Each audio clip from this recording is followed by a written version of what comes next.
Bonjour à toutes et à tous et bienvenue à ce webinaire sur comment calculer la valorisation de sa propre startup.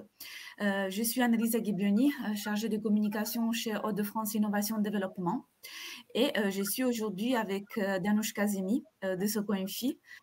Bonjour Danushka, merci d'être avec nous aujourd'hui. Bonjour Annalisa et bonjour à tous. Et du coup, avant de vous laisser avec Danushka, je fais un petit tour du site pour vous expliquer comment ça fonctionne. Du coup, en bas à droite, vous avez le chat où vous pouvez interagir entre vous. Il y a un onglet questions et c'est ici que vous poserez les questions à Danushka. Ça permet en fait de centraliser les questions et vous avez même la possibilité de voter les questions que vous trouvez plus pertinentes. Et après, il y a l'onglet sondage. Vous aurez un sondage aujourd'hui à répondre pendant la présentation de Danushka. Du coup, je vous laisse avec Danushka et à toutes. Bonne formation. Merci Annalisa, à tout à l'heure. Merci. Donc, bienvenue à tous. Je vais vous présenter aujourd'hui un sujet qui est particulièrement attendu par beaucoup de startups, par beaucoup de dirigeants de startups, par beaucoup d'accompagnateurs. Et juste pour vous expliquer en fait l'approche de la valorisation et du titre que j'ai décidé de donner à ce webinaire, puisqu'on est souvent entre mythe et fantasme, je voulais en préambule simplement vous donner quelques chiffres, parce que je suis une personne de chiffres et pour moi, il n'y a rien de plus parlant. C'est l'intérêt croissant que j'ai pu constater pour la valorisation de la start-up. Alors, moi, ça fait globalement une douzaine d'années que j'ai commencé à accompagner le monde de la start-up sur toutes les thématiques de l'ingénierie financière. Et je me suis rendu compte que entre le début de mes accompagnements et aujourd'hui, il y avait un intérêt croissant pour la valorisation des startups, puisque quand j'ai fait une petite recherche sur valoriser une startup sur Google, en 2010, j'ai obtenu 1490 résultats. Et en 2022, il y a 39 700 résultats qui sont apparus quand je tape valoriser une startup. Donc oui, c'est logique qu'il y ait des webinaires, qu'il y ait des formations dédiées maintenant à la valorisation de la startup. En introduction de ce webinaire, je voulais quand même vous partager l'objectif de l'intervention. Il ne faut pas oublier qu'on est sur 1h30. Et moi, ce que je voulais vous transmettre, c'était principalement les critères des réflexes et vous permettre de voir que globalement, pour valoriser une entreprise, on est plutôt dans une thématique de logique. La logique financière est là. Donc, on va essayer, je vais essayer de vous transmettre les principaux fondamentaux de la valorisation de manière générale, parce que avant de parler de valorisation de la start-up, il faut quand même parler de la valorisation tout court. Je vais vous présenter les approches de valorisation également plus pertinentes pour la start-up. Donc, c'est vraiment les deux objectifs de cette intervention. Et en termes de méthode, ceux qui me connaissent un petit peu savent que j'aime beaucoup utiliser l'analogie. Donc, je vais essayer de vous raccrocher à des éléments un peu logiques, tangibles, que vous allez pouvoir ensuite réadapter ensuite sur la start-up. Alors, en termes de timing, on a 1h30 devant nous. Donc, ce que je vais faire, alors, je ne suis pas une pointe des outils de webinaire, donc j'espère que je ne vais pas faire de bêtises. Mais ce que je vous propose, c'est tout d'abord de vous présenter des éléments. Vous allez voir, je vais vous présenter le plan.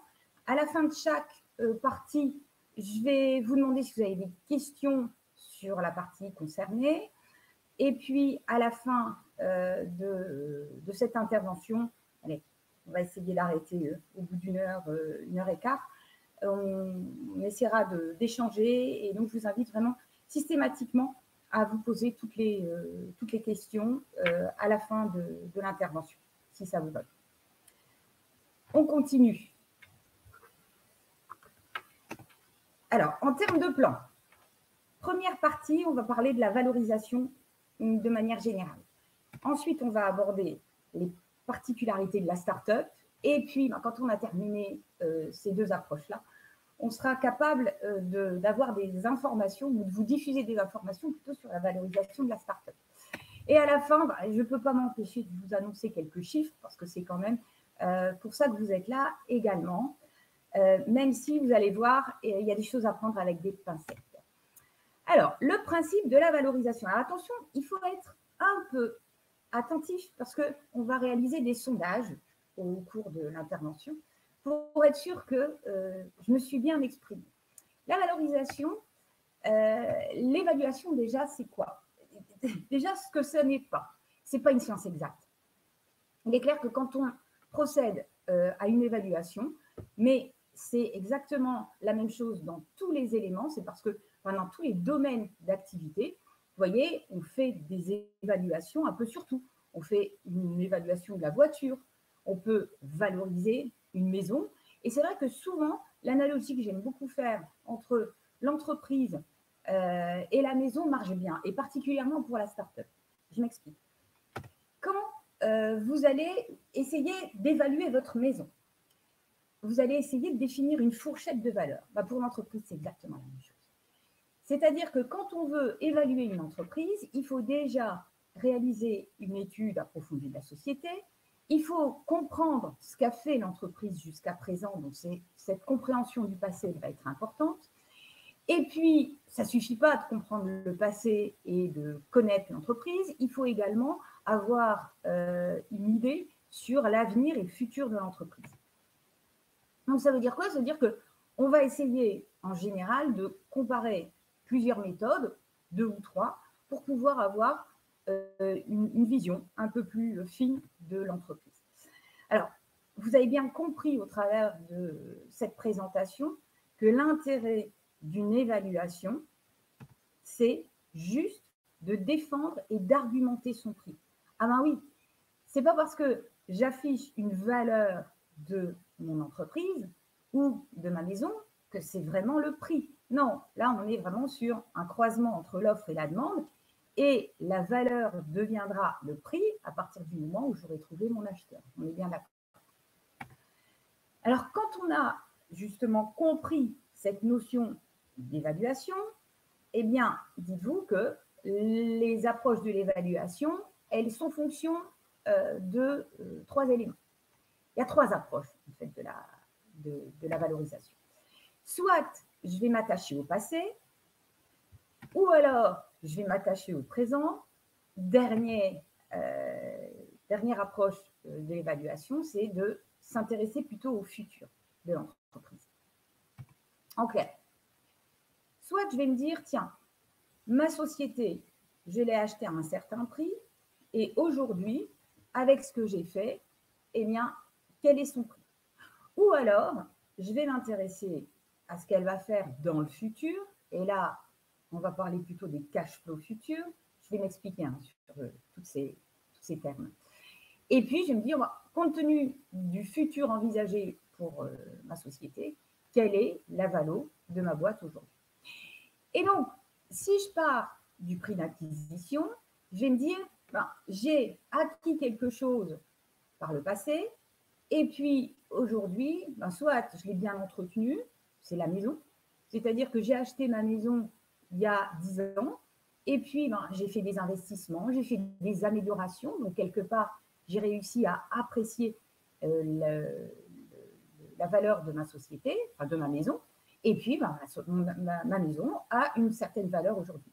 Par contre, on est bien d'accord que en ayant acheté ma maison précédemment et sans entretien, il est clair que je risque à un moment donné d'avoir une dépréciation par rapport à ma maison.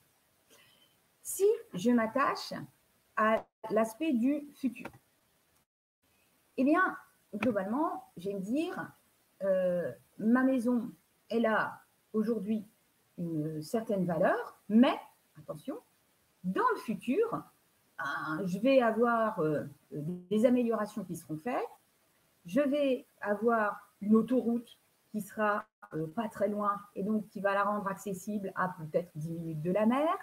Je vais avoir une zone d'activité pas très loin. Donc, je vais avoir tout un système autoroutier qui va me permettre de dire, tiens, ma maison risque de prendre de la valeur. Et donc, quand vous avez, par exemple, un agent immobilier qui vous présente un taudis, qu'est-ce qu'il vous dit en général? Il vous dit, ah oui, mais il y a du potentiel. Eh bien, on est typiquement là-dedans, c'est-à-dire qu'on va se dire, tiens, est-ce que mon entreprise, elle a du potentiel?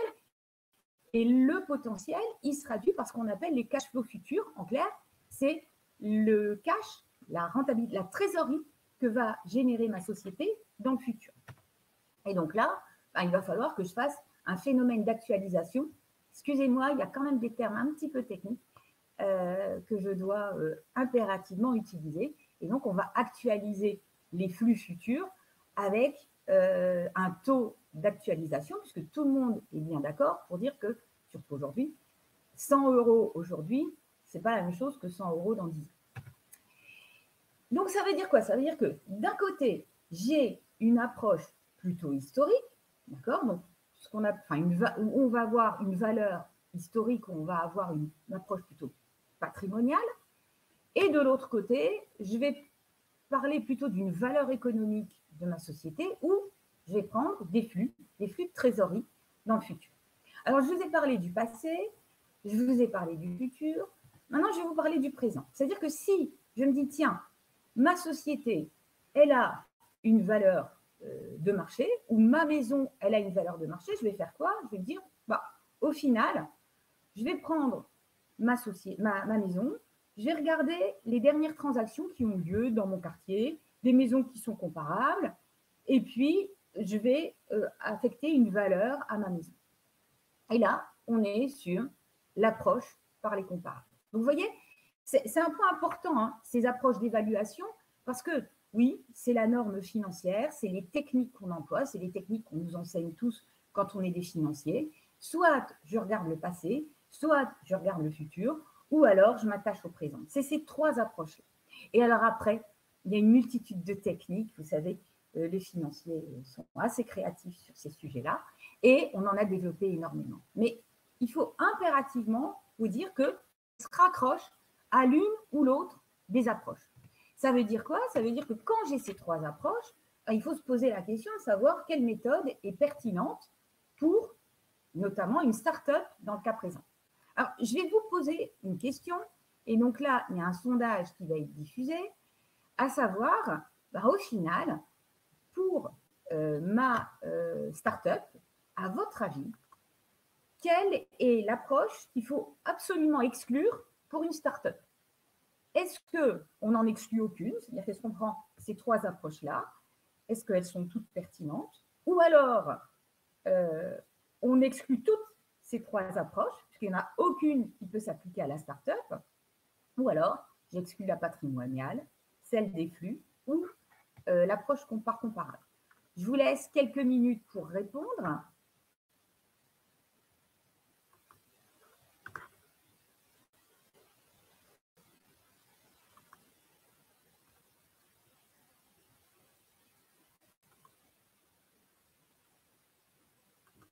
Est-ce que vous avez vu le sondage? Oui.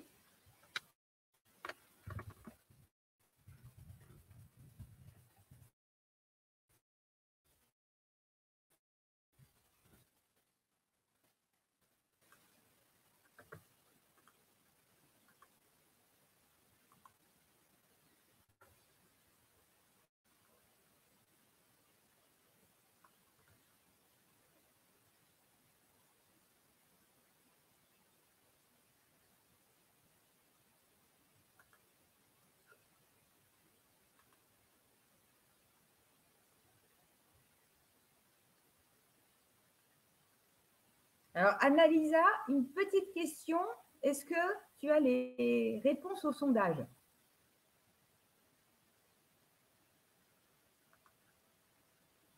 Alors oui, et tu peux les voir aussi, parce Oui. que sur l'onglet sondage, tu vois D'accord. les réponses qui s'affichent pendant que les personnes répondent. D'accord. Et alors, oui, je crois que je ne suis pas forcément super au point sur ces trucs-là. Pas grave. Donc, on a combien de résultats au final? Alors, on a 26 votes. Oui. On a le 54% qui a répondu aucune, le 31% patrimonial, le 12% toutes, le 4% comparable et le 0% pour le flux. Ok, bon, bah, c'est super. On va continuer. Merci Annalisa. Je vous le disais, hein, je ne suis pas super efficace. Heureusement que tu es là. Pas de souci. Alors, bah, je vais vous dire c'est quoi la réponse et je vais vous expliquer pourquoi. Si j'arrive à me reconnecter, est-ce que vous me voyez, est-ce que ça avance ou pas? Vous voyez le… Non, ça n'avance pas. Ça n'avance pas. Voilà, ça avance? Oui, maintenant oui. Merci. Ben voilà, c'est effectivement l'approche patrimoniale qu'il va falloir en fait exclure. Parce que je vais vous expliquer. Vous voyez, le principe en fait d'une start-up, c'est quoi? Une start-up, c'est un bébé entreprise. Vous voyez, elle n'a pas forcément de passé, elle n'a rien. Donc c'est extrêmement difficile d'utiliser une approche patrimoniale qui soit pertinente pour valoriser votre start-up. Je dirais que typiquement, quand je vous donnais l'explication avec la maison, on est plutôt dans le cas de figure de l'agent immobilier qui vous explique que la start-up, elle a du potentiel, alors qu'en fait, c'est un taudis. Voilà. On est un peu là-dessus. Alors, attention, hein, il va falloir quand même modérer ce que je suis en train de dire, mais vous voyez, ce qu'on va plutôt privilégier, c'est soit le futur de la start-up avec tous les écueils que ça peut avoir, parce que un analyste financier ou un investisseur financier qui connaît bien le marché, enfin, qui maîtrise toutes ces approches-là, en général, sur les cash flows futurs, il est assez prudent. Donc, en fait, on va prendre deux types d'approches. La valeur par les comparables, c'est-à-dire qu'on va prendre des boîtes qui vous ressemblent, et puis on va se dire, tiens, au final, ces boîtes-là, comment elles sont valorisées, et puis on va essayer d'avancer sur ces boîtes-là en comparaison. Alors attention, ça veut dire quoi? Ça veut dire que si je prends la valeur de marché, ça veut juste dire que je suis très, très fortement soumis à un contexte qui peut être très volatile, qui peut être changeant. Et donc, les fameuses périodes de bulles Internet qu'on a déjà connues, ou les bulles financières, font qu'il y a des marchés qui vont être survalorisés, enfin des entreprises, des actifs qui vont être survalorisés, et il y en a d'autres où, à un moment donné, ça ne sera pas le bon moment. Donc, il y a un écueil par rapport à ça, mais on va pouvoir en parler tout à l'heure. Alors, maintenant, quand on a fait ce sondage-là, quand on connaît les approches d'évaluation de l'entreprise, c'est une bonne chose. On va parler de la start-up. Sur la start-up, je voudrais partager avec vous quelques éléments conceptuels. D'abord, une start-up, je vous l'ai dit tout à l'heure, hein, c'est un bébé entreprise. Elle n'a pas de passé. Un point important, elle a peu de rentabilité, voire pas du tout. Mais surtout, si elle n'a pas de rentabilité ou peu de rentabilité, c'est souvent parce qu'elle n'a pas ou peu de chiffre d'affaires.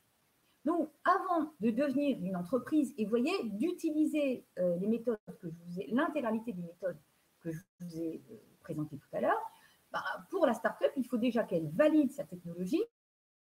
Ensuite, il va falloir qu'elle trouve son marché. Et puis, ce n'est pas tout, il y a le business model à valider. Ça veut dire quoi? Ça veut dire que progressivement, ces besoins financiers vont être de plus en plus importants et puis ils vont être croissants. Donc, si je veux schématiser la vie de la start-up, vous qui connaissez bien les différentes étapes de la maturité ou de l'évolution de la start-up, vous savez très bien que d'abord, elle doit faire un proof of concept, qu'ensuite, elle va aller plutôt sur la construction où elle va essayer de chercher son marché, d'ajuster son business model, avant de trouver ses premiers succès. Premier succès, c'est j'ai un adoptant précoce, j'ai ma techno qui est vraiment bien validée, Et puis après, ben, c'est bon, je décolle comme n'importe quelle entreprise. Et puis, je vais avoir une phase de croissance avant d'arriver à la maturité. Ça veut dire quoi? Ça veut dire que j'ai des montants à investir progressivement qui sont importants avant d'arriver à cette phase de décollage. Et jusque-là, ben, on peut se dire que, vous voyez, au démarrage, j'ai un gros risque industriel, c'est-à-dire que mon actif économique, il n'est pas validé, mon modèle n'est pas validé, j'ai pas de marché, je ne suis pas certain que ma technologie va fonctionner. Par contre, au fur et à mesure du temps qui passe et des succès que je vais rencontrer, ben, mon risque industriel, il va être de plus en plus faible. Par contre, dans la mesure où j'ai dû investir fortement, ben, au démarrage, vous voyez bien, on met des petits tickets et progressivement, pour passer les différentes étapes de maturation de l'entreprise, ben, je vais avoir du coup un risque financier qui va être de plus en plus fort à mesure que mon risque industriel décroît. Ça, c'est un élément important. Il faut que vous ayez en tête ce schéma parce que vous voyez, en général, alors on est sur des données moyennes, hein, mais en général, c'est ce qui arrive à la start-up. Ça veut dire quoi?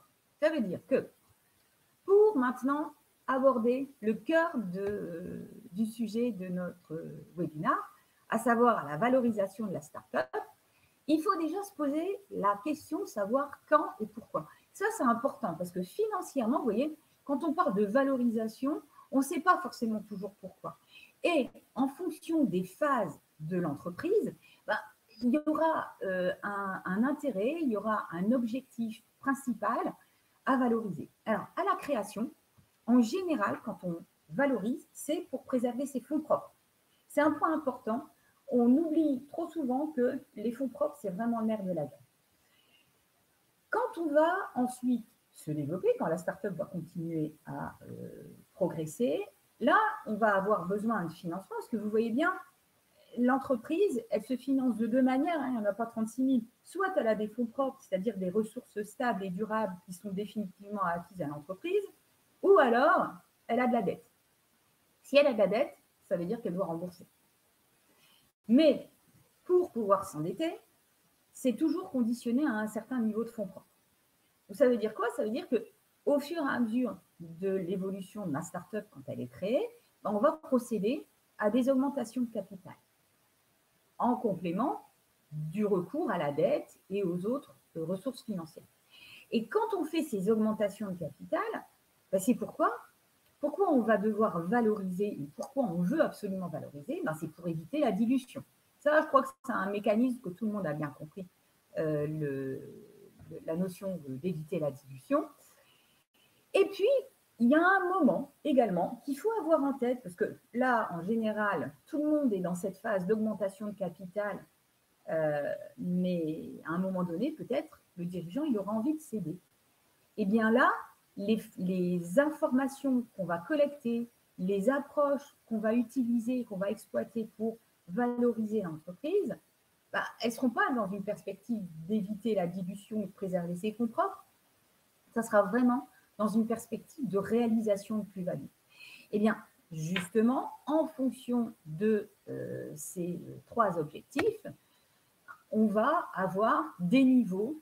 Alors ça, normalement, vous les connaissez tous, hein, les fameuses série A, série B, série C, qui vont intervenir en fonction de la maturation de ma startup. Alors, vous voyez, on a la fameuse phase de seed. En fait, le seed, c'est quoi? C'est j'ai pas de clients, je suis juste à la création. Hein. J'ai peut-être un POC et encore, mais il va falloir que je crée mon entreprise et que j'investisse pour continuer à développer ma techno. La technologie, ça coûte. Et donc, quand je vais essayer de valider ma technologie, je vais ensuite essayer de dupliquer, trouver mon marché, essayer d'améliorer la technologie que j'ai fait en seed. C'est l'amorçage, hein. Pré-seed, seed, c'est l'amorçage. Et là, je vais faire ce qu'on appelle une série A, où je vais globalement lever en fonds propres, en augmentation de capital, entre 500 000 et 1,5 million. Et après, bah, la série B vous permet de confirmer les succès, de continuer à développer la technologie, mais surtout d'aller chercher du client. Et donc, les besoins ne seront pas les mêmes. Je vais faire ensuite une série C quand je deviens une vraie entreprise. Et puis, on parle de série D au fur et à mesure qu'on va se développer. Mais là, je dirais qu'après la série C, ça va bien. Hein. On est une véritable entreprise. Donc là, on utilise les mécanismes de l'entreprise. Ça veut dire quoi, ces étapes-là? Ça veut dire que quand je crée ma société, la création de ma société, c'est fabuleux. Aujourd'hui, on a un écosystème qui est extraordinaire en France. On a des incubateurs. Donc, on ne vous oblige pas à créer sans avoir quoi que ce soit. Donc, ça vous laisse du temps. Mais en attendant, toute cette phase où vous avez développé votre produit, vous avez développé votre marché, enfin, vous avez réfléchi à votre projet d'entreprise, bah, ça a une valeur puisque vous avez passé du temps, vous avez investi de l'argent à titre personnel, vous avez peut-être eu du FRI, de la subvention, et ça a une valeur. Et en général, quand on estime la valeur, donc vous voyez, à la création de l'entreprise, hein, eh bien, l'objectif, n'oubliez pas, l'objectif, c'est pour préserver ses fonds propres. Et donc là, la valorisation qu'on va faire, on va la faire plutôt par rapport. C'est-à-dire qu'on va estimer ce qu'on apporte à l'entreprise juste au moment de sa création. Quand on est sur les phases vraiment de la création, enfin de la start-up, c'est-à-dire les phases de POC, construction et de premier succès, eh bien là, on ne va pas valoriser tel que je vous l'ai dit par les méthodes traditionnelles, on va plutôt valoriser par convention. Alors, je l'ai dit, hein, progressivement, je vais aller dans des explications de plus en plus complexes, mais on va s'inspirer de ce que je vous ai présenté tout à l'heure, c'est-à-dire quand vous êtes une entreprise un peu plus traditionnelle, mais on va l'adapter. C'est-à-dire que, vous voyez, autant la valorisation par méthode, on ne va pas se mentir, hein, il y a eu quand même des études qui ont été faites, il y a eu des validations, enfin, c'est des choses qu'on utilise depuis des dizaines d'années. Alors que la valorisation par convention, bon, il y a une dizaine d'années, c'est un vrai sujet. Hein. On est parfois au doigt mouillé. Donc, qu'est-ce qu'on a fait? Ben, pour se raccrocher aux branches, pour se rassurer, on a essayé de mettre en place ce qu'on appelle des systèmes de valorisation. Je suis désolée, hein, mais ça reste empirique.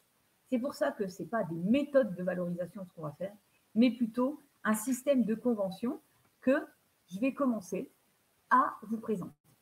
Alors, avant de vous présenter la convention, puisque la méthode, vous la connaissez, hein, les approches par méthode, on l'a vu en début de ce webinaire, je voudrais vous parler de la valorisation de la start-up à la création. En clair, vous allez avoir une approche qui sera d'estimer des apports en nature. Alors, les apports en nature, c'est j'apporte une prestation. Vous voyez, c'est quelque part, j'ai un livrable, j'ai un code que j'ai réussi à financer, que j'ai réalisé. Donc, j'ai une justification de ce que j'ai fait précédemment. Donc ça, on va l'apporter, on va faire ce qu'on appelle un apport en nature, qui sera souvent complété par un apport en industrie.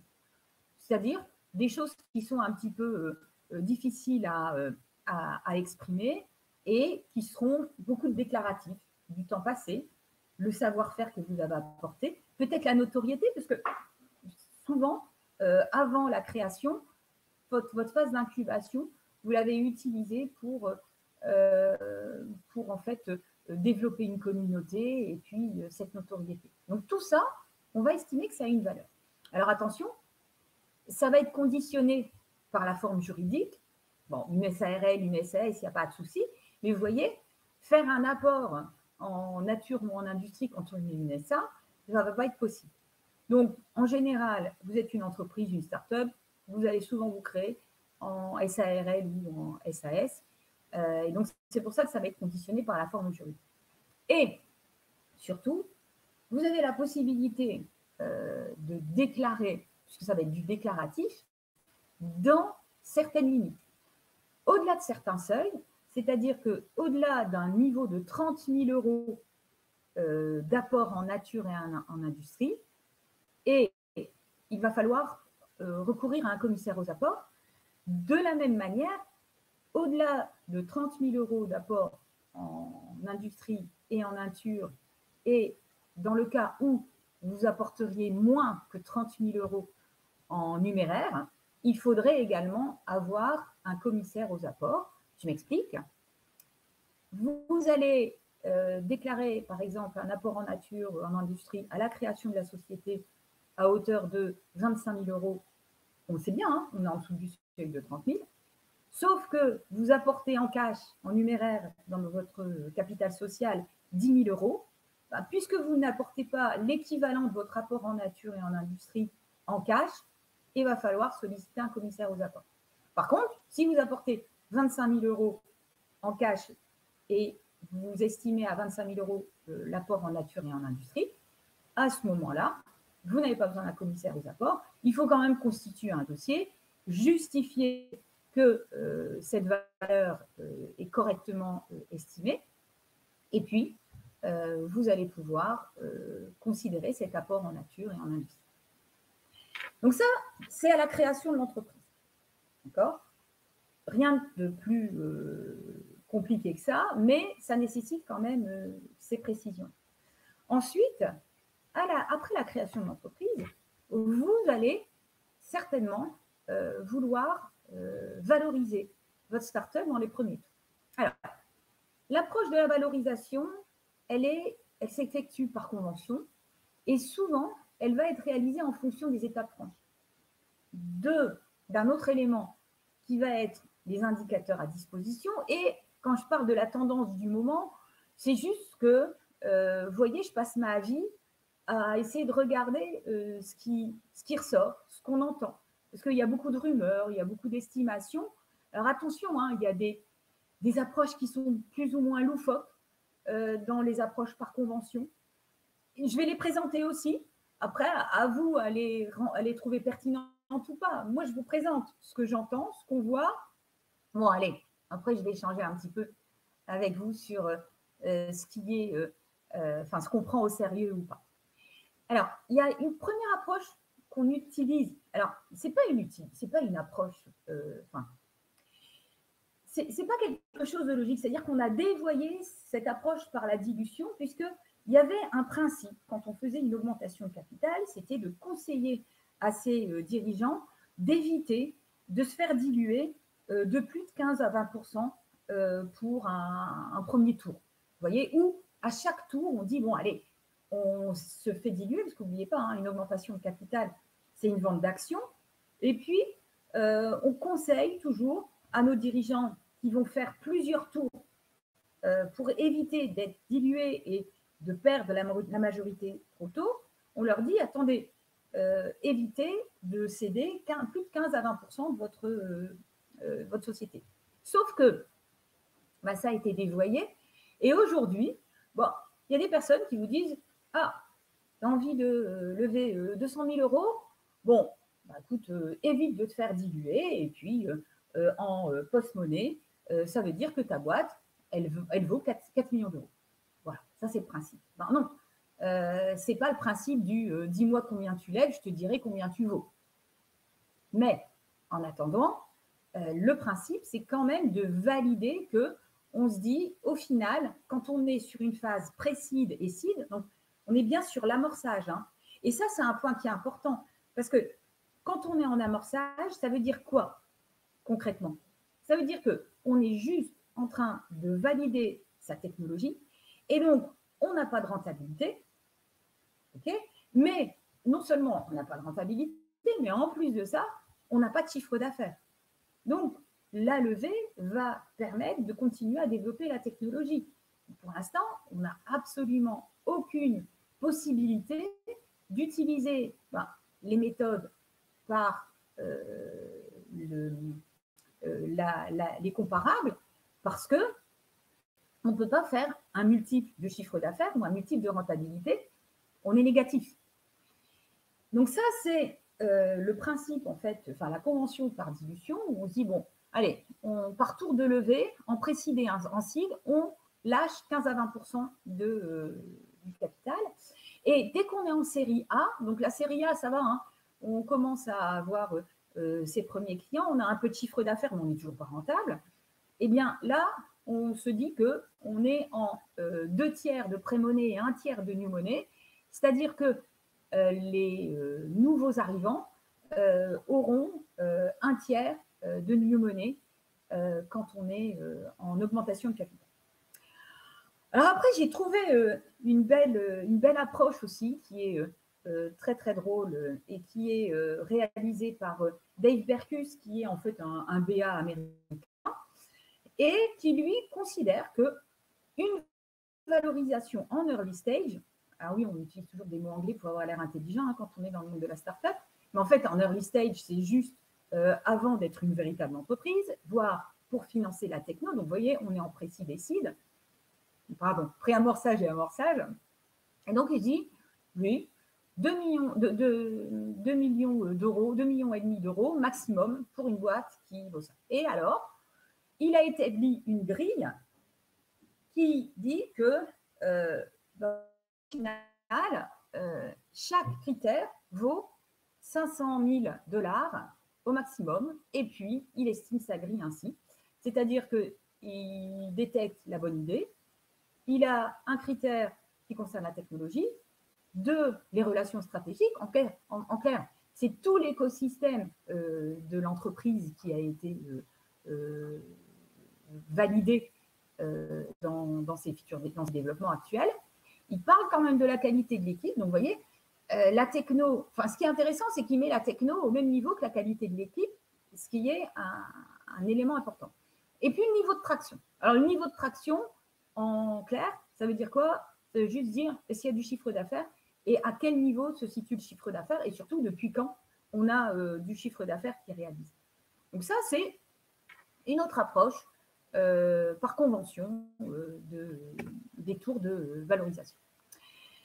Ensuite, on a, alors plus ça va, plus on s'inspire quand même des méthodes réellement financières plutôt qu'une approche empirique. Hein. C'est-à-dire que vous avez bien vu que sur les premières, là, les premiers tests, en fait, on est plutôt sur, je dirais, des éléments qui sont très, très empiriques.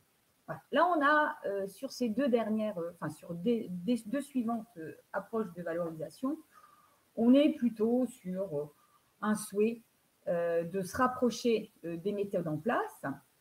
Et donc, vous voyez, quand on parle de rentabilité souhaitée par les investisseurs, il y a une logique derrière qui se profile.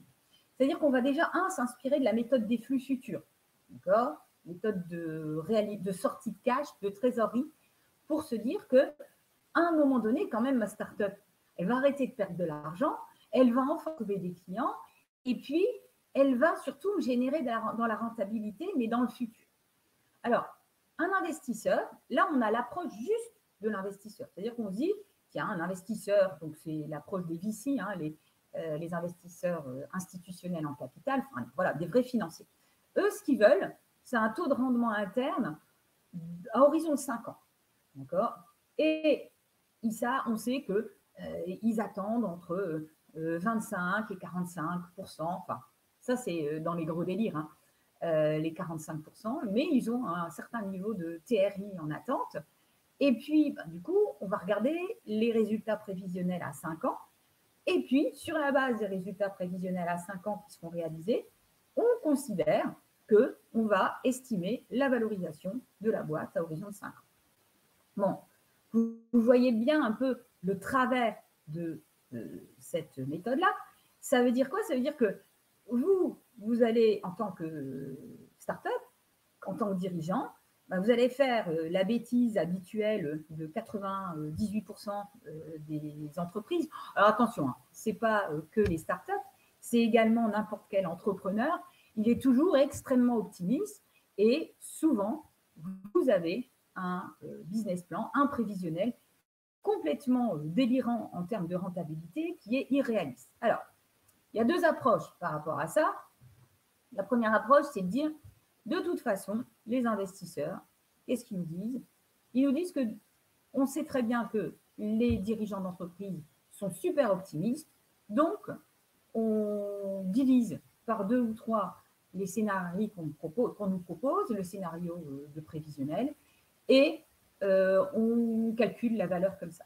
Donc, comme c'est un élément en fait qui est fortement diffusé, vous, dirigeant d'entreprise, vous dites « Ah, je ne vais pas faire un scénario réaliste, un scénario un petit peu plus conservateur, parce que de toute façon, l'investisseur en capital, il va me défoncer mon prévisionnel, il va me réduire la rentabilité, et puis du coup, ma valo, elle va être pourrie. » Donc, en fait, vous auto-alimentez cette belle mécanique et ce clivage entre les dirigeants d'entreprise et les investisseurs. Moi, ce que je peux vous conseiller, c'est ce que je conseille toujours, c'est de dire, OK, il faut quand même montrer qu'on a de l'ambition, mais il faut être réaliste, parce que c'est vous, en tant que dirigeant d'entreprise, qui allez être pris au sérieux. Et donc, présentez toujours un scénario central et puis un scénario dégradé qui va montrer que quand même, vous n'êtes pas complètement délirant dans votre approche du marché. Bon, ça, c'était juste le petit conseil que je vous donnais en bonus pour cette approche-là de rentabilité souhaitée par les investisseurs. Alors, ensuite, il y a une autre méthode aussi qui essaie de s'inspirer, donc vous voyez, pas de celle des flux futurs, mais plutôt de l'approche des comparables, donc du présent, et on va essayer de développer des multiples. La difficulté qu'on a pour avoir des multiples, c'est ce que je vous disais tout à l'heure, c'est que souvent, on fait un multiple de la rentabilité ou un multiple du chiffre d'affaires. Vous avez bien vu que quand ma boîte, elle a ni rentabilité, donc c'est négatif, ni chiffre d'affaires, on va être un petit peu, un peu limité pour réaliser une valorisation par multiple. D'accord? Alors, on fait comment? On va déjà attendre que la boîte, elle ait au moins un minimum de chiffre d'affaires. Alors, si elle a la rentabilité, c'est fabuleux. Hein. Mais si ce n'est pas le cas, on va regarder le chiffre d'affaires. Et s'il n'y a pas de chiffre d'affaires, on va encore remonter et on va se dire, ben, au final, quels sont les indicateurs avancés du chiffre d'affaires? Les indicateurs avancés du chiffre d'affaires, le chiffre d'affaires, n'oubliez pas, hein, il est réalisé quand j'ai un client. Mais avant d'avoir un client, j'ai besoin de prospects. Alors, dans le monde actuel, vous voyez, ça c'est des choses traditionnelles, hein, un fichier prospect qualifié. Et ben, les prospects qualifiés, on parle de communauté, d'accord? On parle d'utilisateurs. Et on va regarder quels sont les indicateurs du secteur, donc les KPI, et on va se dire, bon, au final, cette entreprise qui ressemble à la mienne, quels sont ses KPI et comment elle est valorisée. Vous voyez? Et alors ensuite, quand on arrive quand même à avoir un petit peu de chiffre d'affaires, même s'il est ridicule, ben, on va se dire, tiens, on va prendre le niveau de chiffre d'affaires des 12 derniers mois consécutifs. Ça, c'est une approche hein, qui est fortement utilisée aujourd'hui quand on n'a pas beaucoup de chiffre d'affaires. Et en fonction du secteur d'activité et du business model utilisé, eh bien, on va appliquer un multiple pour pouvoir identifier la valeur. J'en ai fini avec la valorisation alors, attendez, de l'entreprise. Et ce que je vous propose, avant de vous communiquer quelques chiffres, c'est déjà d'essayer de voir toutes les questions que vous m'avez posées. Alors, oui, ben Adeline, oui, tu m'as posé la question d'un cabinet pour valoriser les apports en nature. Alors, un point important, c'est que vous avez en fait un cabinet de commissaire aux apports. Point important, non. Adeline, je crois que tu es déjà créé un fois. Donc, si tu es déjà créé, tu as ton expert comptable, enfin ton cabinet comptable normalement, et ben, malheureusement, l'expert comptable ne peut pas, le cabinet comptable, ah, tu es en entreprise individuelle. Ok, ah ben alors ça, très bien. Donc, quand tu vas te créer ensuite pour l'entreprise, pour l'apport en nature, ben, je te donnerai des noms de commissaires aux apports je note. Hein. Alors, je te donnerai des noms de commissaires aux apports, mais un point important, et ça c'est valable pour tout le monde, il ne faut pas que votre cabinet d'expertise comptable fasse le commissariat aux apports. Vous êtes obligé d'avoir 2 cabinets différents. Mais je vous donnerai plusieurs noms de commissaires aux apports. Soyez rassurés, hein, je ne travaille pas par commission, donc en général, c'est des commissaires aux apports avec lesquels je travaille. Et je vous en donne 2, 3, comme ça vous choisissez lequel vous conviendrait mieux. Alors, nom de commissaire aux apports pour Adeline. Ensuite, Tanguy, on nous demande souvent d'utiliser des méthodes mathématiques pour calculer la valeur de l'entreprise. Ah ouais, les DCF. Ah bah ouais. Alors, sur les DCF, le taux d'actualisation va prendre… Alors, le problème, c'est ça, Tanguy. C'est qu'effectivement, tu vas prendre… Le principe des DCF, c'est de dire, au final, on prend un bêta sans risque, donc un taux d'actualisation où, globalement, il n'y a pas de risque. La difficulté qu'on va avoir aujourd'hui, alors ça, c'est super important, hein, parce que ce que je suis en train de vous dire aujourd'hui, je ne vous l'aurais pas dit il y a 2-3 ans, quand on était dans des conditions d'inflation à quasi zéro. C'est-à-dire qu'il faut rajouter le risque qui, en général, vient en plus du taux sans risque. Et aujourd'hui, le taux sans risque, il sera beaucoup plus élevé qu'il y a 2 ans, puisqu'il y a une évolution des taux à la hausse. Mais effectivement, le taux d'actualisation va dépendre vraiment de la phase dans laquelle se situe l'entreprise. Vous avez bien vu mon schéma de début où je vous dis, on a le risque de l'actif économique qui est extrêmement élevé. Donc, plus je vais me situer en early stage, à savoir un risque de l'actif économique élevé, plus la prime de risque sera élevée. Et plus je vais me rapprocher du moment où la boîte, elle va cracher de la rentabilité, plus les taux seront plus faibles. À titre d'exemple, en général, pour une entreprise traditionnelle, quand on est sur une augmentation de capital, les taux d'actualisation sont déjà à 15%. Donc, vous voyez, on prend toujours une prime de risque supplémentaire, mais effectivement, qui va être fonction de la technologie, du marché, de la typologie de clientèle et de l'équipe, vous voyez. Donc, effectivement, on est sur des niveaux au-dessus, souvent, de 15, voire on va être sur parfois 25%. Alors, je vais regarder les autres questions. Les investissements réalisés au début font bien partie du patrimoine. Alors, quand on parle d'investissements réalisés au début, lesquels? C'est-à-dire que, est-ce qu'il y a des livrables? C'est ça qui est important. Et on va effectivement les valoriser. Mais il faut juste, parce que vous allez faire appel peut-être à un commissaire aux apports, il va falloir quand même valider et justifier en fait d'un dossier qui va comporter, si on est en apport en industrie, des feuilles de temps. Ça c'est super important. C'est-à-dire que dès que vous commencez à bosser sur votre projet, et même si vous n'avez pas créé, hein, mais vous êtes juste au démarrage, gardez tous les justificatifs. Parce que les justificatifs, vous allez pouvoir les produire. Et pareil, les feuilles de temps, il va falloir les produire également. Alors, n'oubliez pas une chose, hein, les feuilles de temps, c'est déclaratif. Mais sur les investissements, il faut garder les factures. S'il n'y a pas de facture, estimer le temps passé. Et puis, il faut toujours être cohérent par rapport à ça. Voilà, Saïd, j'espère que j'ai bien répondu à ta question.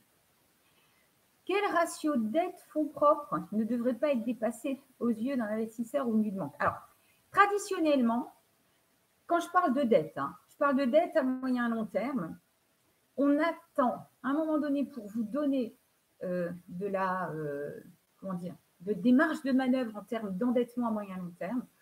Les investisseurs, les financeurs externes disent les fonds propres, c'est l'engagement du dirigeant ou des actionnaires qui, eux, seront rémunérés par des dividendes ou par une plus-value future, moi qui ne vais être rémunéré que par un taux d'intérêt, peu importe la performance de l'entreprise, mais au final, quand je prête de l'argent à la boîte, je lui permets quand même par la suite d'accroître sa valeur, d'accroître sa rentabilité, sa performance.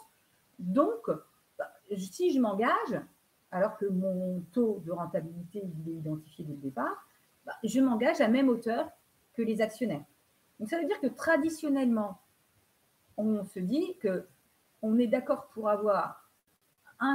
mettre 1 euro de dette à moyen long terme. Je dis bien moyen long terme, c'est-à-dire une dette supérieure à 2 ans. Mais si les investisseurs mettent la même chose. Donc, on est sur un ratio 1 pour 1. D'accord? Maintenant, on sait très bien que ce n'est pas facile d'avoir suffisamment de capital social, surtout au démarrage. Donc, on admet que les fonds propres vont pouvoir être complétés par des quasi-fonds propres. Et c'est pour ça que vous avez un certain nombre de dispositifs de quasi-fonds propres, de prêts d'honneur qui existent pour venir compléter votre plan de financement. Cabinet conseil, Adeline, j'ai répondu. Oui, Adeline, je vais te donner une idée des multiples qui se pratiquent. C'est justement sur ce qu'on va voir tout à l'heure, là, sur les quelques chiffres. Donc, Tanguy, j'ai répondu. Jean-Luc, comment évaluer la la notoriété, par exemple, passage dans une émission de TV, followers sur les réseaux sociaux. Je dirais que quand vous faites une augmentation de capital, donc vous voulez valoriser et défendre votre prix. En fait, c'est souvent ça. Vous voyez, moi, je vais vous donner des chiffres là, parce qu'on est juste sur une compilation d'informations, des augmentations de capital qui ont été réalisées sur l'année dernière, 2022, ou sur 2021. Donc, en fait, on se positionne a posteriori et puis on fait des moyennes, des moyennes mathématiques, avec une médiane, mais tout dépend. Enfin, moi, je vois les boîtes qu'on accompagne dans la valorisation, qu'est-ce qu'on fait? Comme on est du côté quand même des dirigeants d'entreprise, on essaie de les faire valoriser au mieux, vous voyez, pour éviter la dilution. Après, on ne veut pas non plus les pénaliser. Donc, souvent, le dirigeant d'entreprise, il a une idée totalement fausse de ce qu'il veut. Et je vais vous donner des exemples vécus par des accompagnements qu'on a faits et où on est, enfin, je vous dis, nous, on est des financiers, on est issus quand même du monde traditionnel. Vous voyez, moi, il y a 12 ans de ça, je finançais par des méthodes traditionnelles et j'ai découvert à un moment donné que pendant 5 ans, les boîtes, elles ne gagnaient pas d'argent. Moi, un ancien banquier, vous imaginez le choc culturel que j'ai pu avoir. Et aujourd'hui, quand je discute avec mes anciens collègues, ils sont dans le même état que moi, c'est-à-dire qu'ils disent, mais c'est quand même incroyable, ça perd de l'argent et puis c'est valorisé à des prix incroyables. Donc, la notoriété, c'est peut-être de se dire, les boîtes qui me ressemblent, on a fait quoi au final? Oui, on est connu. Ça, c'est facile. Aujourd'hui, vous avez un super community manager, on ne parle que de vous. Et puis, au final, moi, je vais vous donner en fait ma position de financeur. Je me dis, punaise, si le mec là, il est en train de monter sa boîte, il est en train de développer sa start-up, il n'y a pas une grosse équipe, et il passe son temps à se montrer dans toutes les émissions, ok, mais comment il fait pour continuer à avancer sur son projet, à développer ses clients et à travailler sur sa techno? Vous voyez, l'approche, elle est la suivante. Donc, effectivement, je passe dans une émission télé. Alors, dans la réalité, puisque je l'ai vu, ça booste de manière monstrueuse le chiffre d'affaires juste après. Donc, vous voyez, il y a un effet de notoriété, un effet mécanique de transfert de la notoriété sur le chiffre d'affaires, mais justement, à la fin, les financiers, eux, ils veulent du tangible. Ils veulent quoi? Ils veulent du chiffre d'affaires. Donc, on va regarder, c'est pour ça qu'on parle de TTM. TTM, Ce n'est pas le chiffre d'affaires de l'année dernière. Hein. Ce n'est pas le chiffre d'affaires que j'ai réalisé là en 2022. On s'en fout globalement. Ce qu'on va regarder, c'est sur 12 mois consécutifs. C'est-à-dire que si je suis au mois de mars, eh ben, je vais regarder depuis le mois de février de l'année dernière quel est le montant de mon chiffre d'affaires et mieux encore, comment je vais avoir une croissance de mes chiffres d'affaires de mois. Donc oui, de manière indirecte, la notoriété va être prise en compte, mais elle va être prise en compte juste si elle est transformée par du chiffre, par de la réalisation. Vous voyez, c'est comme les commerciaux. Vous avez des commerciaux, ils sont alors débordés en termes de rendez-vous prospects. C'est bien, mais ce qui intéresse la boîte et l'investisseur, c'est quand il transforme ses prospects. Et bien là, c'est exactement la même chose. Mais effectivement, quand on est dans certaines activités, c'est super important de mettre dès le début, mais vraiment dès le début, les indicateurs que vous allez suivre pour pouvoir justement communiquer sur les 12 derniers mois, sur les indicateurs de communauté, d'utilisateurs. Donc faites-le dès le départ et regardez surtout les boîtes qui vous ressemblent, sur quoi elles communiquent, parce que les investisseurs, c'est ce qu'ils vous vont demander. Alors, Sylvain, l'évaluation faite par les commissaires aux apports est-elle fonction des potentialités du marché? Oui, je suis tout à fait d'accord. Par contre, du labo, il y avait rien derrière? Non. En fait, j'ai à moitié répondu précédemment. C'est-à-dire que, pour moi, je considère qu'au final, on a des valos qui vont être faites à l'appui d'éléments tangibles. Et malheureusement, on a du déclaratif dedans. Donc en fait, commissaire aux apports, ce n'est pas le roi de la techno, hein, ce n'est pas son métier de connaître la super technologie. Par contre, il va estimer si c'est réalisable, si c'est acceptable par les codes du marché. Et effectivement, je vais vous donner un exemple. Moi, vous me demandez, je suis nulle en informatique et vous avez bien vu à chaque fois, je merdouille un petit peu dans tout ce qui est techno. Bah, si demain, vous me demandez de faire un site internet, mais je vais passer des heures et des heures pour faire mon site internet, parce que ce n'est pas mon métier. Donc, par contre, bah, quand même, j'ai une valeur, j'ai une expérience, donc j'ai un taux horaire qui est un peu élevé. Ce qui fait que je vais passer mon taux horaire sur le temps que je vais passer à sortir un site de merde. Et puis, je vais dire, bah, au final, moi, mon site internet, il vaut 20 000 €. Ben non. Mon site vitrine, on va essayer de comparer par rapport au marché.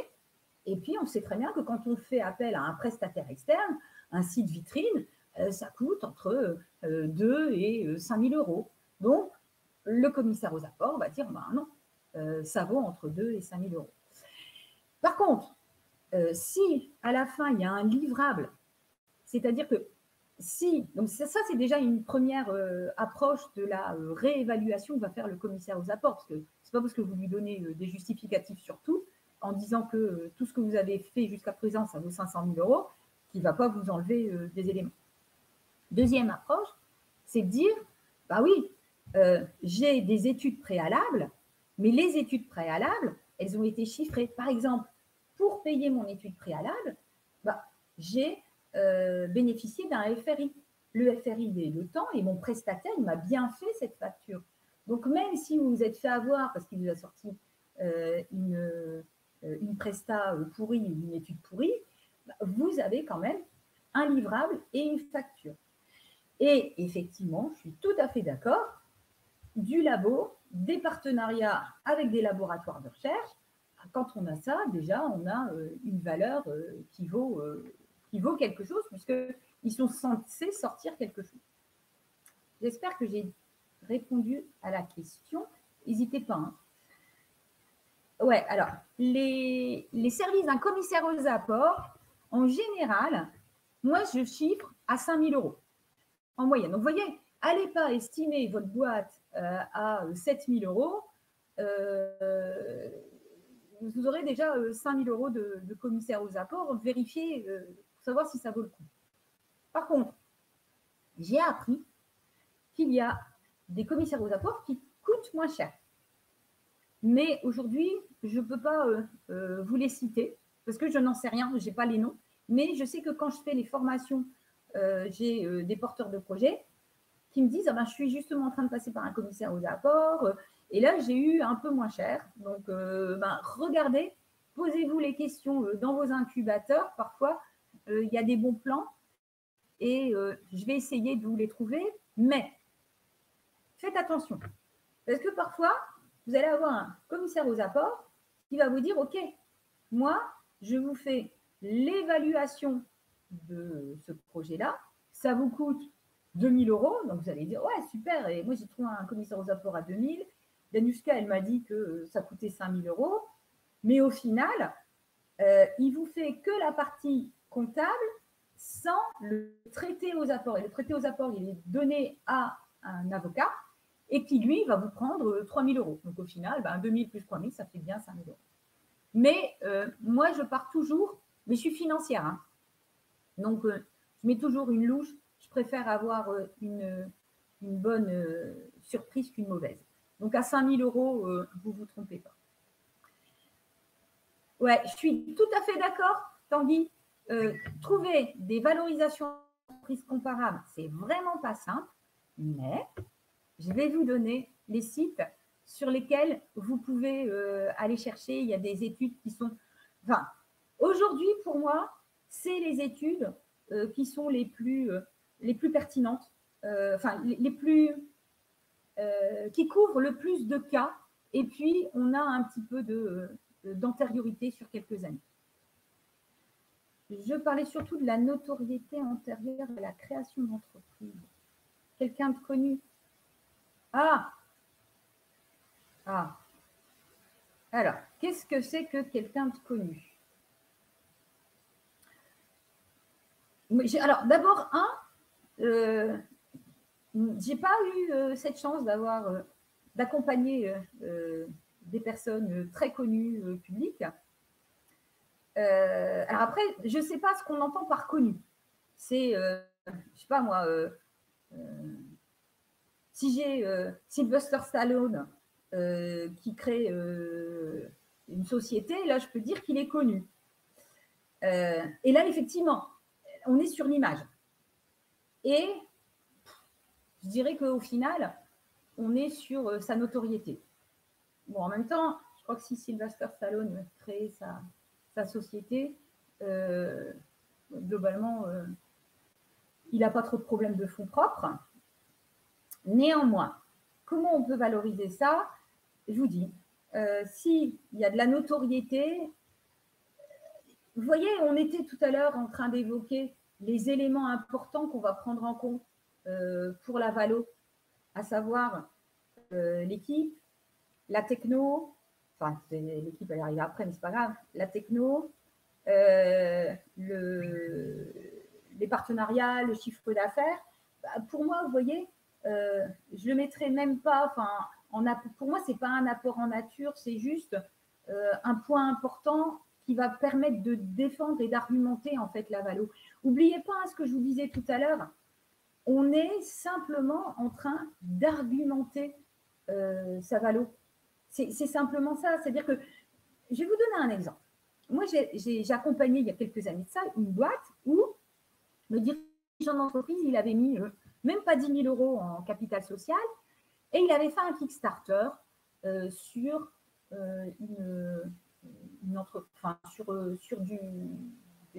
des produits qui étaient plutôt à destination du B2C. Donc, voilà, un truc qui marche bien. Je crois qu'il doit faire un Kickstarter avec 60 000 euros. Et puis, bon, il crée sa société. Il fait le Kickstarter en mars, par exemple. Il crée sa société en octobre. Il a du non dilutif, des subventions, des aides. Et puis là, il faut qu'il développe, parce que le Kickstarter, il n'avait pas le produit. Donc, il a la bourse French Tech, mais en complément, il faut absolument qu'il accélère produit, donc qui passe sur une B2, et en plus de ça, qu'il aille chercher de l'attraction commerciale. En fait, il levait de fonds dans la foulée, donc allez, ça faisait 1 an qu'il avait fait son Kickstarter, et le dirigeant, qui avait mis 10 000 euros, hein, dit, bah oui, mais moi, ma boîte, je considère qu'elle vaut 1 million d'euros. Il n'avait rien, il avait juste son Kickstarter, il avait pas de produit. Moi, je suis désolée, il en voulait 1,2 million, je crois, 1,2 million ou 1,5 million. Je dis, mais c'est très, très, très cher. Et je fais toutes les méthodes qui vont bien, parce que j'aime bien, moi, utiliser ces trucs-là, et je fais, bah non, 1,2 million, 1,5 million, c'est pas possible. On est très en haut, ça va être long. Et bien, au final, je vais vous dire une chose. Il a dit, si, moi, je ne sors pas en dessous.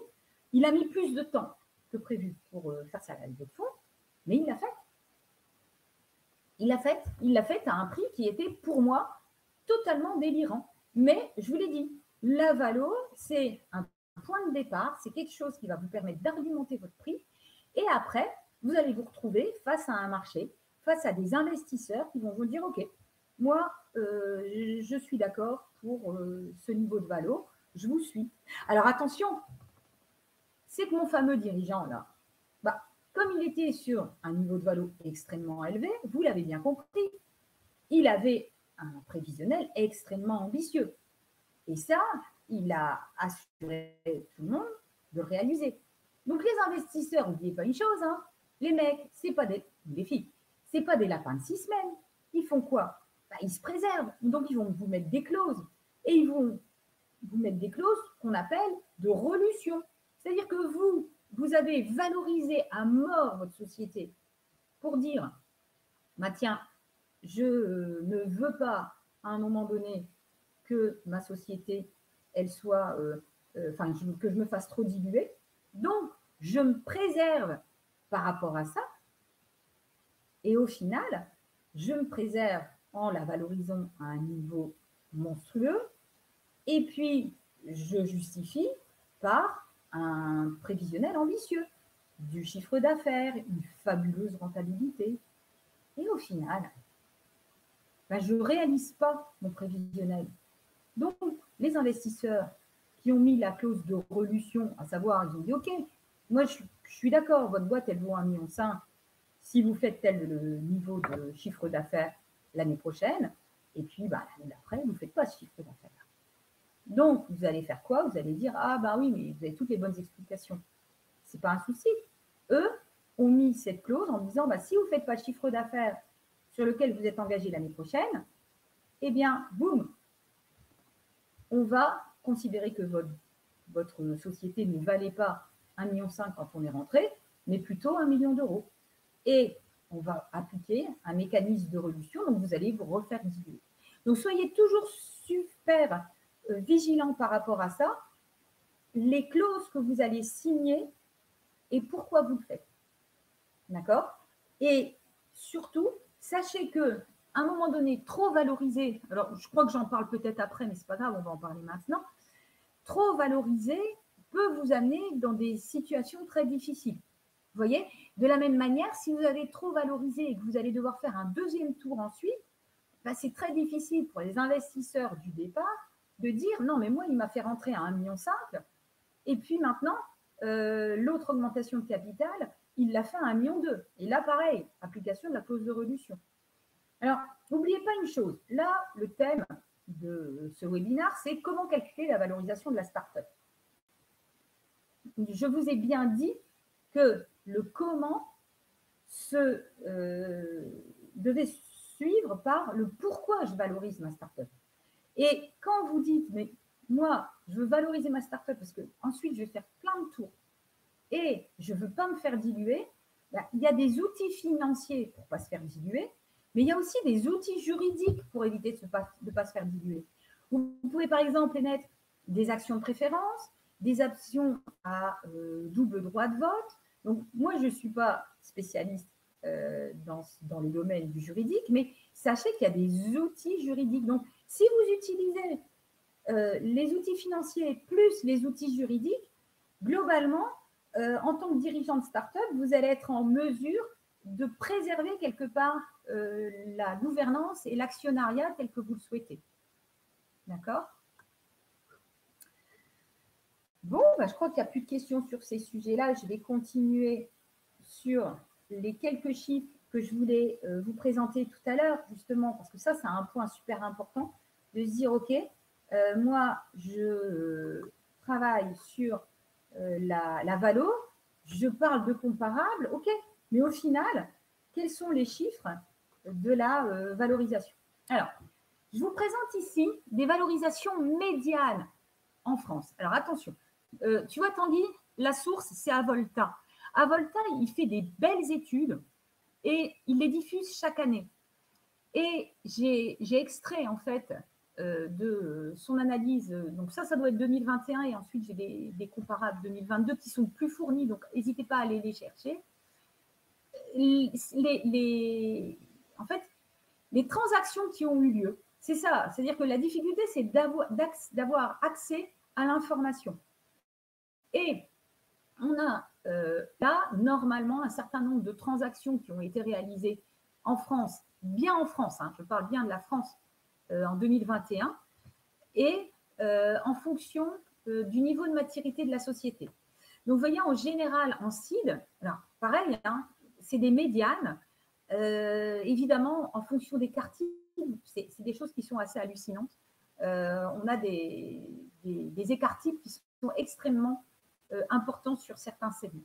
Donc, on a la médiane de revenus. Donc, on est bien d'accord. Hein, la première ligne, c'est le chiffre d'affaires sur les 12 derniers mois glissants. C'est important. Ce n'est pas le chiffre d'affaires du dernier compte de résultat. Donc, pour ces boîtes qui ont réussi à faire à peu près 700 000, on a fait des augmentations de capital pour des boîtes qui, en moyenne, font 700 000 euros, en moyenne, non, dont la médiane est de 700 000 euros de chiffre d'affaires. Donc là, on est plutôt en cible, vous voyez, et après, série A, on a plutôt des boîtes qui sont à 1,3 million, etc. Les augmentations de capital, donc en médiane, pareil, hein, c'est du constat a priori, mais c'est les seuls éléments dont on dispose. Eh bien, sur du CID, il y a eu de la levée de fonds. Donc, je parle bien d'une augmentation de capital, de l'equity, hein, pas de la subvention, pas de la de la BPI. On est sur un moyen en CID de 1 million d'euros levé. D'accord? Et pareil, c'est la médiane par rapport à la population. On va être sur une valorisation en CID à 3,5 millions en pré-monnaie. Je parle bien de la pré-monnaie. Les médianes de dilution, quand on est en CID, ben on est sur 29%. Et l'âge médian des entreprises qui ont fait des levées de fonds en CID sont de 3 ans. Faites attention aux chiffres que je suis en train de vous diffuser. J'ai hésité. Hein. Franchement, j'ai hésité à vous donner ces éléments-là. Pourquoi? Parce que je ne veux pas que ça soit pris en compte comme des moyennes et que vous les appliquiez ensuite à des estimations qui seront totalement loufoques. D'accord? En disant, ah, tiens, c'est des sources à Volta, c'est Tatusca qui l'a donné, j'applique ces éléments-là parce que c'est la norme. Non, c'est juste des estimations. Ce n'est pas une science exacte. N'oubliez pas mon premier propos. La valo n'est pas une science exacte. Et c'est ça qui fait la beauté de mon métier, c'est qu'à chaque fois, je découvre des surprises, des belles surprises, parce qu'il y a la norme, et puis ensuite, il y a la pratique. D'accord? La théorie et la pratique. Donc ça, c'est les valorisations médianes qu'on a pu constater en 2021. Je devrais réussir à trouver bientôt 2022, ça ne devrait pas tarder. Et ensuite, ce que vous vouliez, c'est, pareil, des médianes de multiples qu'on va appliquer en France. Et là, je vous l'ai fourni selon le business model ou selon le secteur d'activité. Toujours multiples de chiffre d'affaires sur les 12 derniers mois glissants. Alors, vous voyez, c'est intéressant, je trouve, de voir que globalement, sur des business models par abonnement, c'est ça aussi qui est intéressant, les médianes de valorisation sont plus élevées que quand on est sur un principe de service en business model. De la même manière, quand on est donc sur du principe du service, c'est je me fais payer quand j'ai fait le service, hein, c'est ça. L'abonnement, c'est cette notion de récurrence. Vous allez voir, si vous faites des levées de fonds, quand vous allez être au contact des investisseurs institutionnels, bah, ceux qui sont un petit peu rompus à la valorisation, eh ben, vont vous dire, OK, c'est quoi votre chiffre d'affaires sur les 12 derniers mois glissants? Et ensuite, ils vont vous parler de récurrence de chiffre d'affaires.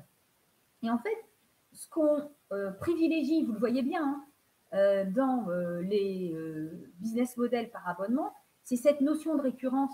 Donc, si vous avez un business model avec un gros niveau de récurrence, et on se rend compte que justement, on est en phase de croissance, bah, c'est un cercle, c'est un business model assez vertueux. Si on est sur de la commission, c'est moins vertueux que l'abonnement parce que la commission, ben, c'est un peu plus, enfin, il n'y a pas de récurrence, un modèle un peu plus captif, donc on est un peu moins élevé. Vous voyez, le service, c'est je fais le business et puis je me fais rémunérer en fonction du business qui est fait. Et puis, bah, sans grande surprise, quand je regarde par secteur d'activité, bah, le secteur de la santé, il est toujours super bien perçu par les investisseurs et on arrive à des multiples de 8 qui sont assez élevés. Et puis ensuite, ben voilà, FinTech, 6,2, immobilier également, on était bien perçu. Attention, je répète, on est sur un constat a posteriori. Et donc, a posteriori, mettez-vous dans le contexte de 2022. 2023, vous voyez, pas sûr que sur l'immobilier, on continue à cartonner. Pas sûr sur la FinTech que ça marche aussi bien que l'année dernière. Vous voyez, surtout sur l'immobilier, parce que là, sur l'immobilier, autour de l'immobilier, il y a vraiment des grosses questions.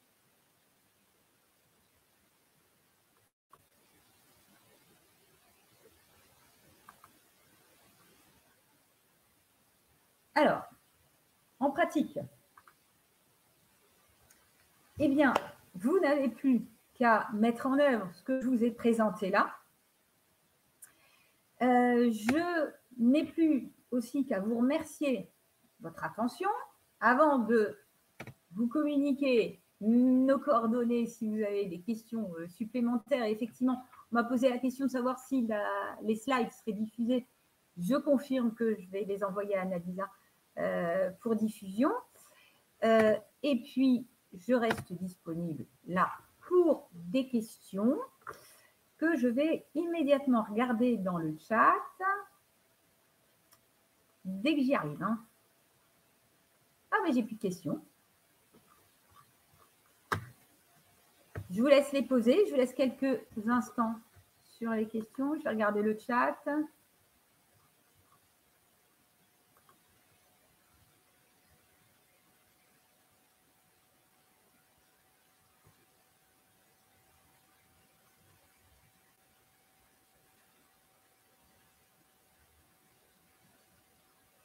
Alors, valeur patrimoniale. Je regarde aussi parce que j'ai eu des questions dans le chat. La valeur patrimoniale a un intérêt pour les abonnés. Non.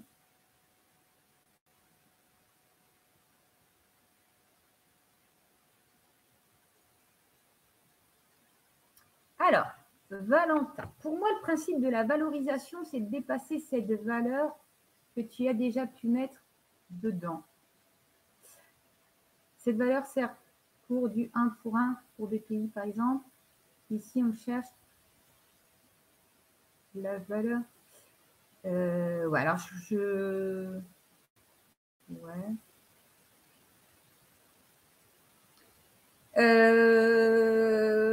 Ouais, alors après, ouais, pour moi, c'est des questions de principe, principe financier.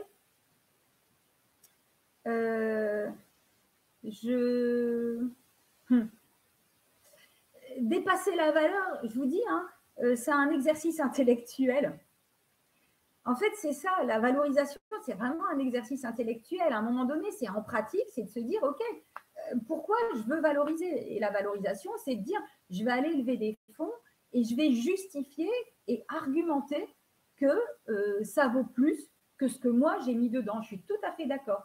Mais si ça vaut plus que ce que j'ai mis moi dedans, ça veut dire que je considère qu'il y a des perspectives d'évolution. Et c'est en ça qu'à un moment donné, on va regarder la rentabilité future et le potentiel de ma boîte. N'oubliez pas, on est sur la start-up, c'est un taudis qui a du potentiel. Donc, faites en sorte que, effectivement, il y a du potentiel à un moment donné. Voilà. Je ne suis seule. Ok.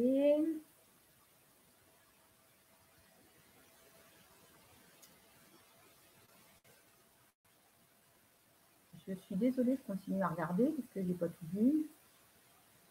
Ah, merci, Orlane. Oui, donc Delphine, je dois remettre mes coordonnées. Alors, attention, il me faut un peu de temps. Voilà, les coordonnées sont là. Ensuite, je continue.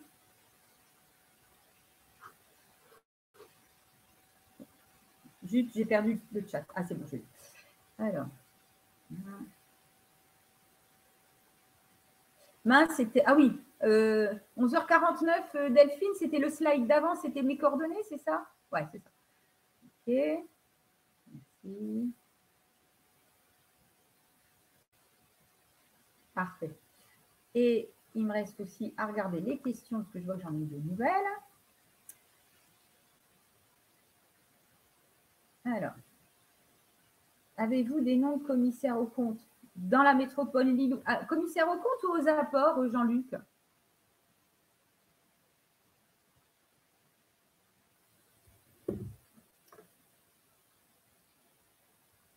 Et alors, ensuite, aux apports, ok. Oui, Jean-Luc, je donnerai les noms sur la mail et également sur d'autres sujets. Après, n'hésitez pas, vous avez mes coordonnées là. Vous m'envoyez un petit message et je vous les renvoie en direct, les coordonnées que vous voulez.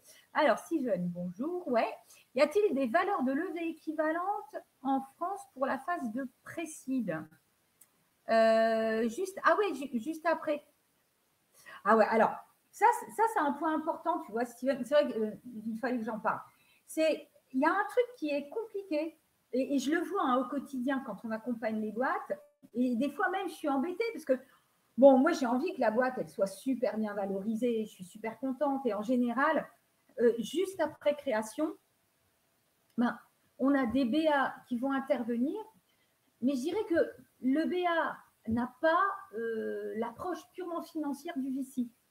Et moi, je discute beaucoup avec les investisseurs institutionnels, c'est mes anciens collègues, et ils me disent, mais je suis embêtée quand il y a des BA qui interviennent, parce que globalement, la valo, ils s'en foutent, quoi.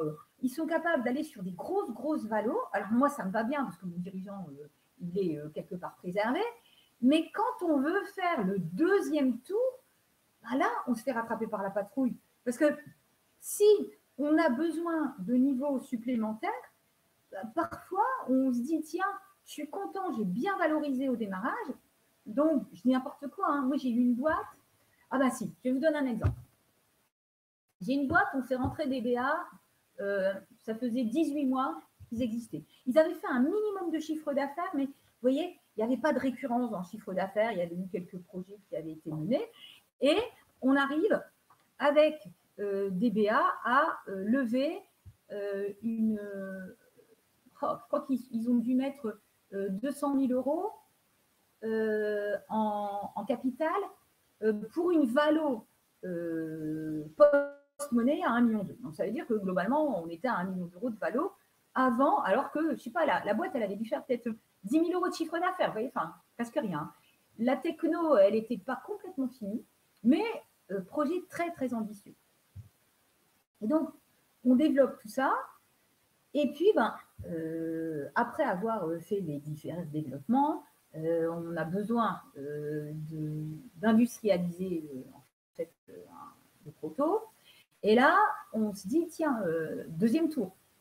Et comme on avait fait une valo à 1 million précédemment avec des BA, que les BA ne voulaient pas mettre au pot en deuxième tour, il fallait aller chercher des investisseurs autres que ces BA-là. Et la boîte, elle avait pendant quelques années bien développé. Donc, elle avait une belle valo et on savait très bien qu'il allait avoir un 3e, voire un 4e tour. Qu'est-ce que vous voulez? Vous ne voulez pas diminuer votre valo. Et ben, tous les investisseurs institutionnels qu'on est partis voir n'ont pas accepté d'aller sur le niveau de valo qu'on souhaitait. Bon, ils voulaient une valo qui était au-delà de 5 millions d'euros parce que ça les valait, parce que dans la trajectoire future, ça valait vraiment, mais les investisseurs institutionnels ont dit non, on ne peut pas y aller parce que la valorisation, déjà à l'origine, était trop élevée et là, elle est trop élevée également. Alors, ce n'est pas un souci, hein, on a trouvé des BA, mais sachez que vous voyez, les investisseurs institutionnels, et surtout aujourd'hui, hein, on va être dans un contexte, mais alors assez compliqué, ben, eux, ils vont privilégier des boîtes avec du chiffre d'affaires. Et même si, tu vois, Steven, il n'y a pas de chiffre d'affaires récent, avec une forte antériorité, au moins sur les 3 à 6 derniers mois, ils vont demander, le chiffre d'affaires au mois le mois, et ils vont regarder cette croissance-là.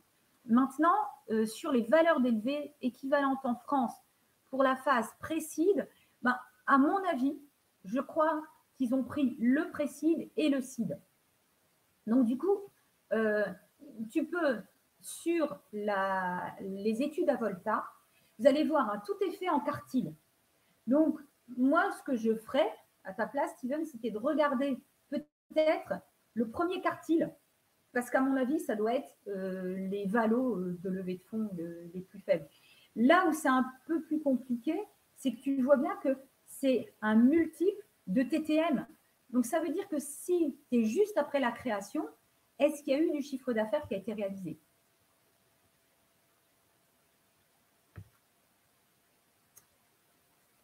Et vous voyez, on est bon. Hein. Les questions, tout, on a terminé dans les temps qui nous étaient impartis. Alors, n'hésitez pas à nous reposer des questions, hein, s'il y en a. De toute façon, vous avez mes coordonnées, il n'y a pas de souci. Et je vais laisser Annalisa clôturer ce webinaire. Je vous remercie pour vos interventions et les échanges. Et puis, j'étais très heureuse de retrouver quelques personnes que je connaissais. Et ravie de rencontrer les nouveaux. Merci, Danushka. Merci beaucoup.